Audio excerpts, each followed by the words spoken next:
Hey guys, and welcome back to my channel. Today's video is going to be a slightly different one. You guys know that every once in a while I cover some parenting topics, and I feel like now that Harrison is 2 years old, we've gone through 2 years of living with him, and I have a lot of friends that are expecting soon. They have registries. They've been asking us what's worth it to purchase, what's worth it to ask for. So I'm going to take today's video to kind of do a quick roundup of everything that we found that was worth it to spend money on, kind of worth it, or just like don't even bother. So without further ado, let's just jump right into the video. First of all, the number one thing, a good car seat. Like, you cannot have a kid in this day and age without a car seat. Obviously, if you own a car, if you don't own a car, then like that's a total different other story. But I would still at that point recommend getting a travel car seat so that if you ever are in a car with somebody, at least your kid is safe. I don't know what you're doing if you're taking public transit, if you're just like pushing the baby on the stroller into the bus, or what you're doing when it comes to taking Ubers and taxis. I know that there are different rules when it comes to Ubers and taxis where like your child doesn't necessarily need to sit in a car seat, but I just personally would not feel comfortable or safe putting Harrison into a car without one, just because of the rate of vehicular collisions in Toronto was just not great. But totally up to you and depending on what the laws are wherever you live. But I think the number one thing you do have to invest in is a good car seat for your child, whether it be buying it full price directly from a retailer or buying it secondhand off Facebook Marketplace or a friend or a family. Just always check to look at the expiry dates when you are purchasing it secondhand to make sure it's well within its still window for you to use so that you are covered by warranties in case anything happens. Like, knock on wood, God forbid, but like you just never know. And car seats do have expiry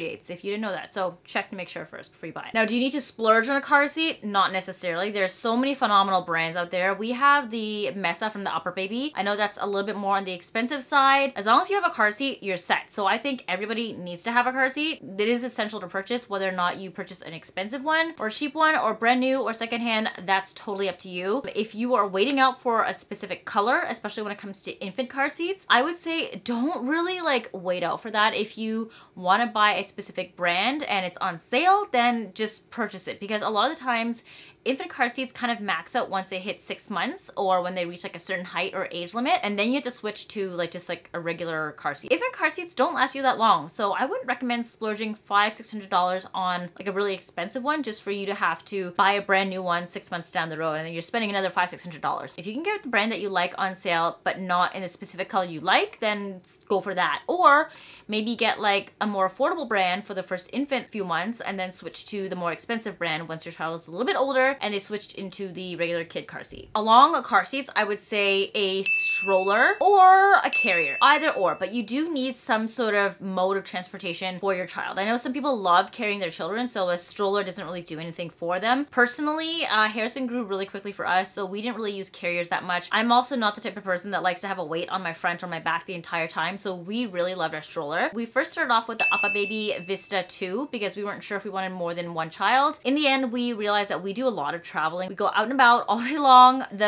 Upper Baby is actually really big for our needs. It handles wonderfully. I love that stroller. It is such a luxe stroller that is smooth. It has so many functionalities. You can convert it. Great for anybody who wants to have a growing family, but for a family that's just one child that's running about all the time, I think it's a little bit more expensive than what we think would be worth purchasing. So we actually now use the yo-yo, the Baby Zen yo-yo, and we find that that's great. It's super easy to handle, great for travel, easy to compact, and does exactly what we need to do, although it doesn't have as large of a basket system underneath, which I really miss from the Upper Baby. That one was so good. It's just the yo-yo is so much more compact and it's easy for us to be able to use when we're traveling or here in the city. I think you do need a stroller of some sort to get around, especially if you're gonna be pushing your child, if you're running like errands, go by yourself, you're gonna go visit friends, go to the park. It's nice to have somewhere to place your child down where you feel safe, but also something that you can store your belongings into, such as like the undercarriage right there. If you're not somebody who plans on using a stroller and you just want to have a carrier, then I would say look into that too. But I think for most parents, the stroller is primary and a carrier is secondary. So definitely get a stroller. And of course, when it comes to stroller pricings, they're all over the range. You can get anywhere from like $400, $500 strollers to like $2,000 strollers. You do not need to have a $2,000 stroller to give your child a good life. They perform just as well as the $400 or $500 strollers. Maybe they have some more fancy things added to them, like some crazy brakes. They can play music for your child. They can rock your child to sleep. It has like electric to help you push up and down. There's a lot of fancy gadgets when it comes to strollers. Find what works best in your budget. As long as you have one that is safe for you to place your child into so you can have your hands free to do stuff, I think that is the most important part. So definitely get a stroller. Next up, I think 100% an essential is a crib, and you will have noticed I skipped over a bassinet. We will jump to that later, but a crib is so essential. They will use that for at minimum, I would say, a year, depending on when you move your baby out from your bassinet. We moved Harrison at around like 4 months because he outgrew his. So between 4 months and he's 2 years old now, he's been sleeping in his crib. That's been well used for over a year and a half, and he's not showing any signs of trying to escape or crawl out of his crib yet. So we're gonna keep him there for as long as we can because, I don't know, we just don't want to be spending money buying new furniture every 2 years for him. It just doesn't make sense. He's happy in his crib. He doesn't try to escape.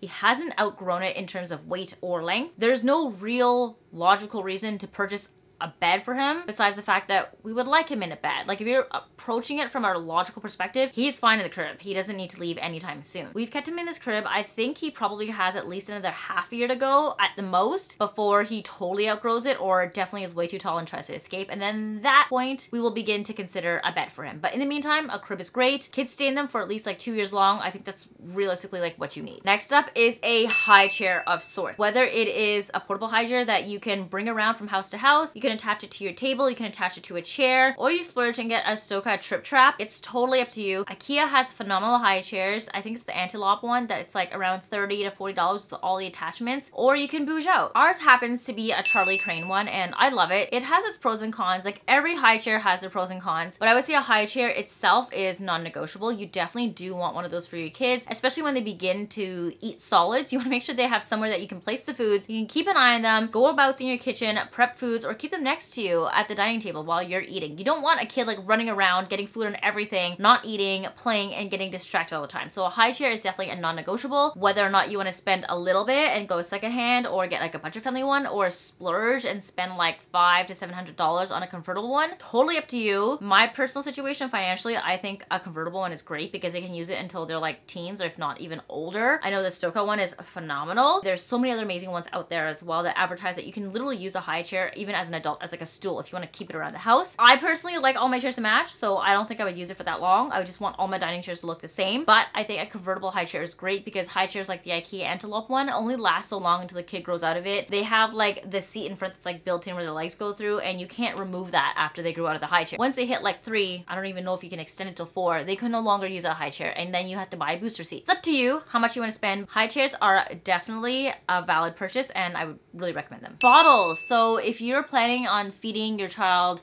by breastfeeding, or you want to pump and feed breast milk, or you want to give formula, I think it's always great to have a couple of bottles lying around regardless of what situation you're in. Even if you're breastfeeding, just have some bottles, because at some point, if you are feeding them something else besides milk, like water or juice, you can always give them a bottle to drink out of. Obviously, I know there are some parents who get away without using bottles at all, and that's totally up to them, but I think it's always a nice safe bet to have like 1 or 2 lying around at your disposal so you can use them whenever you need to. Obviously, if you're pumping and breastfeeding, you will need bottles. Obviously, if you're formula feeding, you will need bottles as well. I know there's an argument that's like after a year old, you want to stop using bottles because it starts to affect their dental formation of their mouth. Harrison still uses a bottle. We give him milk once in the morning and once at night, and he seems okay with it. I know some kids are obsessed with their bottles once they get used to using one, and they use one for like until, I don't know, they're 3 or 4 years old. That is up to your discretion as to how long you want to use it for, but having 1 or 2 around is definitely very helpful. And they're not crazy expensive to purchase either. They can be pricey, but you can also get affordable ones and purchase them on secondhand and just sanitize them. I think those kind of hit off my non-negotiables when it comes to baby products. These are items that I found are very useful because you will use them for extended periods of time. They're not necessarily marketed for just like a finite period. You can get a lot of use out of them, and it's actually well with your money because you're getting not just a duration of use, but they get used regularly if this is within your routine with your child. We're now going to move on to things that are like nice to have, but you will probably grow out of them really quickly, or there are better options out there, or like it's not really necessary. It's a nice luxury to have these around. I had previously mentioned a bassinet, so I don't personally think you need to have a bassinet per se. It totally depends on you. A lot of kids end up growing out of their bassinets at around like 4 to 6 months, depending on how quickly they grow. It's nice to have one in your room that you can leave next to your bed so that you can monitor your child when they're sleeping at night, but I also don't think it's totally necessary. If you have a crib in your room that you can move next to your bed, you could also just put your child into there, so you kind of have like a bassinet. It's just like a smaller crib that you can hook up next to your bed if you really want to, And it's nice to have if you have the finances that allocate towards that. But if you don't, then it's also like, okay, it's not the end of the world. I would say this because after 6 months, they won't fit in it anymore. And there's so many baby products out in the market that are marketed towards parents that have such a finite lifespan that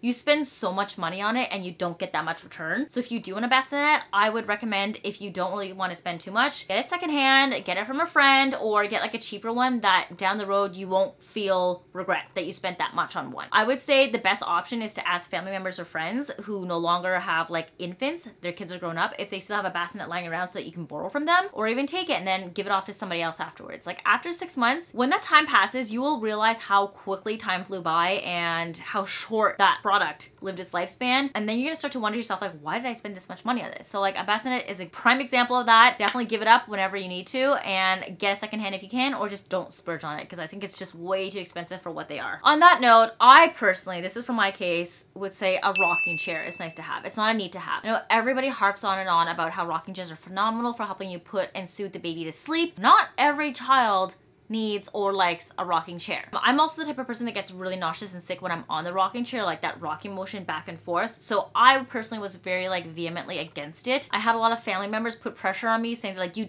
have to have a rocking chair for your child. It's a piece of furniture. It takes up space in your house. And my biggest thing with that would be, what happens after my child no longer needs to be rocked to sleep? Now I'm stuck with a giant piece of furniture that just sits in the house. It's not something you can tuck away into a closet and put away when you're done with it, like if you're buying other baby products. Like, this is a full piece of furniture. What do you do? Do you sell it? Do you give it away? Do you keep it in the house as a piece of furniture? Like, totally up to you. I personally don't like the look of rocking chairs, so I just never envisioned one in my house as a piece of furniture that I would include with all of my decor. So because I didn't really feel like a rocking chair was worth it for us, I actually went out to HomeSense, tried a bunch of them. They ranged anywhere from like $199 to $249. We ended up getting one that was like decently nice, that I figured if I do want to keep this with my furniture, at least it kind of fits. Very minimal. It was like a linen color material similar to our bed frame right here. It had a wood base, it was light colored, and it was like $249. I bought it, we used it for the first couple of months. I was like, it's like, I'm not crazy for this. And then afterwards, when I no longer need to use it for Harrison anymore, I gave it to my parents and they kept it at their house because I guess they liked the rocking chairs. I don't think a rocking chair is 100% necessary. It just really depends on your personal preferences and tastes and if you think you need one. Some baby contraptions that people like to sell to you that I don't think you necessarily need, because there are ways around it. Number one, a milk bottle warmer. Yes, I will admit it is very handy to have one. We had one and we used it quite a bit until he started drinking milk less and less. And then at the end of that, we're just like, do you really need this? Like, you can definitely heat up milk on your own in different ways. You can put it in a milk bath if you want. A bottle warmer is just gonna do that, so you don't have to sit in front of your stove and wait for it to get to a temperature that's like comfortable for your child, that's not too hot or not too cold. Bottle warmers typically bring it up to like 37 degrees, similar to your body temperature if you're breastfeeding, or even the formula, so that it's comfortable for the child.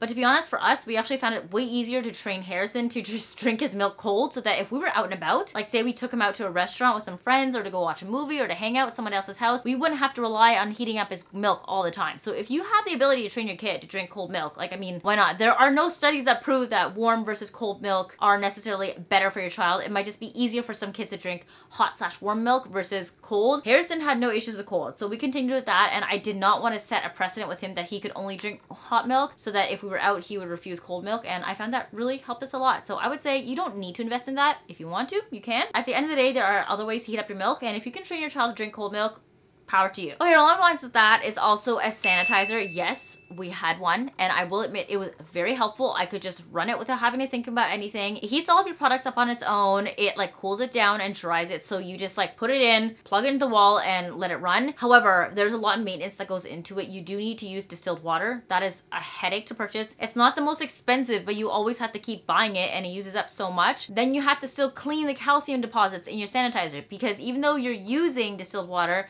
there's still always gonna be mineral deposits and calcium buildup. It doesn't really solve the problem per se, but it kind of helps a little bit. Now, you can definitely sanitize it by filling a pot up with water and boiling it and then putting all of your products into there. Sanitization, I don't think you really need beyond like the first 3 to 6 months, because after that, your child starts to build up a little bit of an immune system. We definitely stopped using our sanitizer maybe after like 6 or 7 months, and we put it away. Very finite window as to when you can use it. It is not super cheap. They're like $50 to $100 depending on which one you get, and it doesn't last you long, and you can achieve the exact same thing going a different route. Just takes a little bit more time and patience, and you have to use up some more water, but you can do it. It's not that like you can't do it without this stuff. A sanitizer is like a nice to have, but definitely not a need to have. Another nice to have, but not a need to have is a Diaper Genie. I know it definitely helps to trap out the odors. It is very convenient. You just like press it with your foot and throw it right in. I would recommend a Diaper Genie over an Ubi pail any day. I have used both. We personally have the Diaper Genie. We've used the Ubi at other people's places, and I would say the Ubi is kind of annoying. It's really low, and the whole like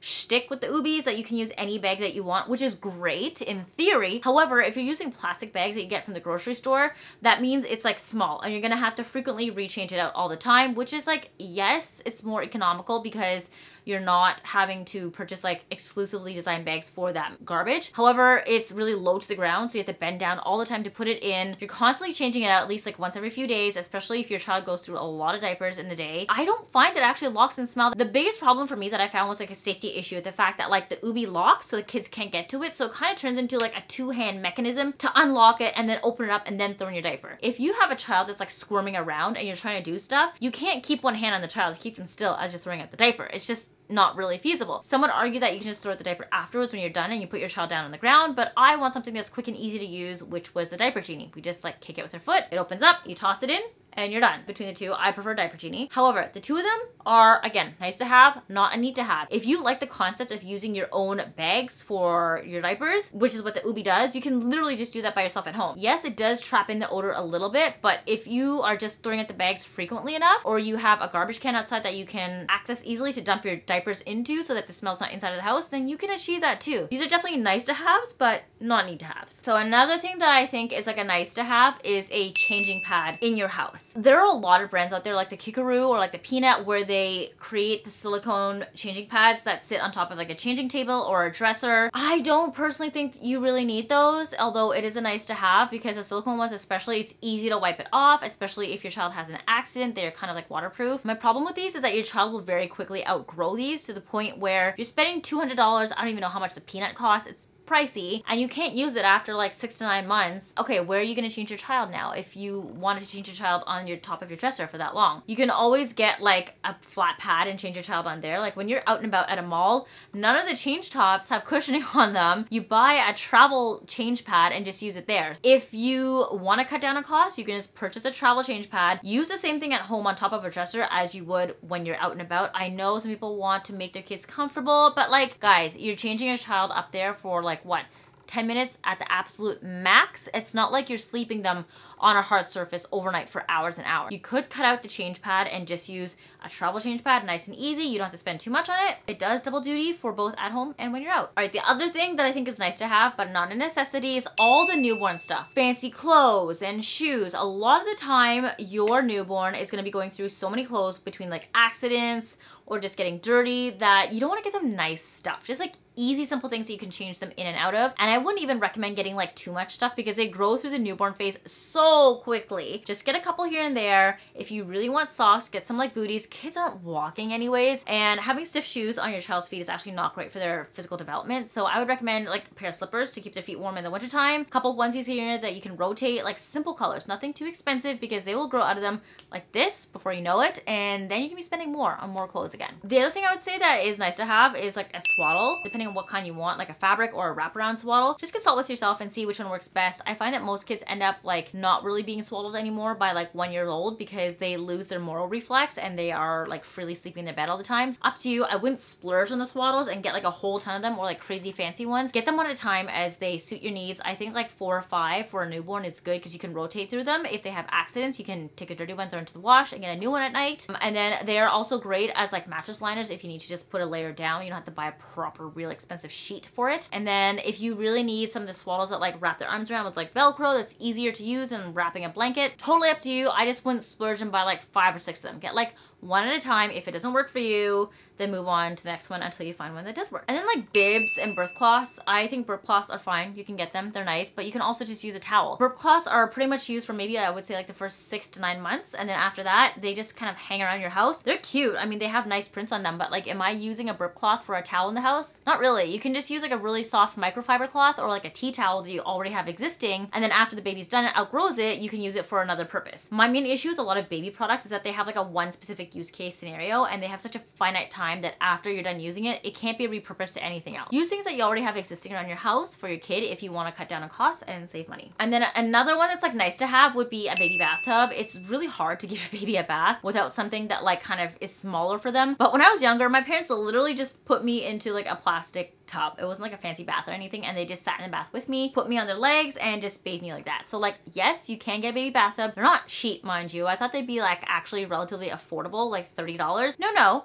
some of them go upwards of like $80 to $100. If you need to get one, I would say don't splurge too much. You don't really need one once they get too big and they can start sitting up. You can just let them sit in the bathtub by themselves. It's a nice to have, not a need to have. Things now to move on that are definitely not worth it. Some of these things you will realize that you do need, but like the more expensive version, it's just like, it's stupid. Don't even bother. Okay, so number one, diapers. There are very bougie expensive diapers out there, and then there's your classics. You got your Kirklands, your Pampers, your Huggies, and then you have the fancier, the organic ones. Obviously totally up to your personal values as to what you want, but you do not need to splurge on fancy diapers just because they are fancy and because you want to be that fancy mom. A fancy diaper is going to operate the same way as any other diaper. Your baby poos and pees in it, you change it, you throw it in the garbage. These things literally go in the garbage. And when you have a child, a newborn, you're going through so many diapers at this rate that it gets really expensive. Unless you can afford really expensive diapers and you would like to, then by all means go ahead. Don't just buy an expensive diaper because you see everybody else buying it and you feel like you have to be a good mom. You don't need to. Buy whatever's on sale, whatever works best for your child's skin, and just roll with it from there, and then reevaluate if you'd like to get them like nicer underwear because you can wash and reuse underwear down the road when they get a little bit older. That's also a way you can like translate over the nice diapers to nice long-term wear underwear. Another thing, wipes. Oh my gosh. Okay, wipes. They range from anywhere from like really cheap to really expensive. You don't need scented wipes because first of all, you don't want scents and fragrances on your baby's skin, and then you don't need those like bougie crazy ones either. Honestly, you go through like hundreds of wipes every week. Just get the ones that are most affordable, that work the best for you. We love the Huggies natural ones because they have the perfect amount of wetness to them. They leave the bag like really easily. You're not like digging your fingers in trying to like pull them out. Some of them sometimes come with like 10 sheets at once. Some of them just like don't even rip, or some of them just like rip halfway through as you're pulling it. The Huggies naturals are our personal favorites from experience, and they're great. They're not too expensive. They go on sale quite often at Costco. We also love the Kirkland wipes too, but you don't need to ball out on those. Like just get wipes that work. You're gonna buy them in volume. You're gonna go through them in volume, so you don't need to splurge on those. I don't even think it's worthwhile of your money to splurge on wipes. Unless, of course, your child has sensitivity needs and you do need to get specific expensive ones. That's a totally different case, but just in the sense of like, do I want to buy expensive ones or cheap ones? If you don't need the expensive ones for any real purpose, just get the cheaper ones. Okay, a diaper bag. So I did the route of going for an expensive diaper bag. You guys may have already seen my video. I got a Dior tote bag. I was stupid. I was delusional. Number one, do not buy a fancy diaper bag because they will get freaking dirty. You do not know where you're gonna bring these diaper bags to. You cannot really fathom in your head until you're actively using these diaper bags. And not only is the exterior gonna get dirty, but the interior will too, depending on what you throw into it. We throw everything under the sun. His snacks, his drinks, his milk, sometimes his shoes if he's going from like place to place and it doesn't need to wear shoes. Your diaper bag is gonna get dirty, so don't spend a lot on a bag that you don't want to ruin. Essentially, don't get a designer bag unless that's well within your means too and you just don't care if they get dirty. I wouldn't recommend a designer diaper bag for the regular person. That being said, I also wouldn't recommend a bag that's designed to be a diaper bag for a regular person. Now, you can use literally any tote. That's all we did. We just got a big tote and threw things into it. Yes, it does get messy because there's not a lot of compartments, but realistically, all you really ever need in a diaper bag is the change pad and then the diapers. Anything else beyond that is like, I don't know, like subsidiary. If you want to have like enough space for like a lunch bag, you want to throw in water bottles, just like extra pair of clothes, that's all up to you. But what you really need is changing pad and diapers and then wipes, maybe pseudo cream if you want. So I bought a small separate bag to go inside the diaper bag that has the wipes, the Q-tips, the pseudo cream, and the diapers. So I just grab the change pad in that little bag and then I just go and run to the bathroom if I need to. That way I don't have to lug the entire tote bag with me. And the tote bag just serves as a giant hole for me to hold all of his stuff in. It gets dirty. We place it on weird surfaces like on floors of buses, in the floor of a bathroom. Not all bathrooms have hooks, which really freaking sucks. I hate the design of that. On chairs, in public transit, on the back of a car, on a car like roof, like you put your diaper bag everywhere. Don't splurge and get a super fancy one. It's also good to get one that if you have a tote bag that's like not super absorbent with water, because sometimes you're gonna place it on places that are wet like counters and you want something that has like a really easy surface to wipe off. If you can get a water repellent one, definitely do that. But diaper bags, you don't need to splurge like at all. Don't even bother. It's just gonna get dirty and then after a few years, you're not gonna use it anymore. Just use a simple tote. That's what we did. And we found that saved us so much money. Jumping back to what I said previously, a fancy change top. You do not need a fancy dresser that has like a built-in change top. You're only gonna use them for for the first like half year to years of their life before they totally outgrow it. So why spend that much money on it? Get a changing pad, use what you need to do, and then most of the time, a lot of parents tell me they change their kids on the floor, on the bed, on the couch. Like, you're gonna start changing your kid in many different places around the house, so you're not always gonna bring them back to their change table, especially if they have an accident. I would say don't even bother spending too much money on a change top table if you don't need to. It's not really necessary at all for the functioning and well-being of your child. And then the last thing I will say is like weird subsidiary accessories, like a sanitizer on the go. If you just pack an extra pacifier, you don't need to sanitize if it falls on the ground. There are Diaper Genie dispensers. You clip it onto your bag, like your tote bag or your diaper bag, and it acts the same way as like a dog poo bag dispenser would. You just pull a roll out and put your diaper into it. You guys, you know what's even better than that? Go to your local grocery store,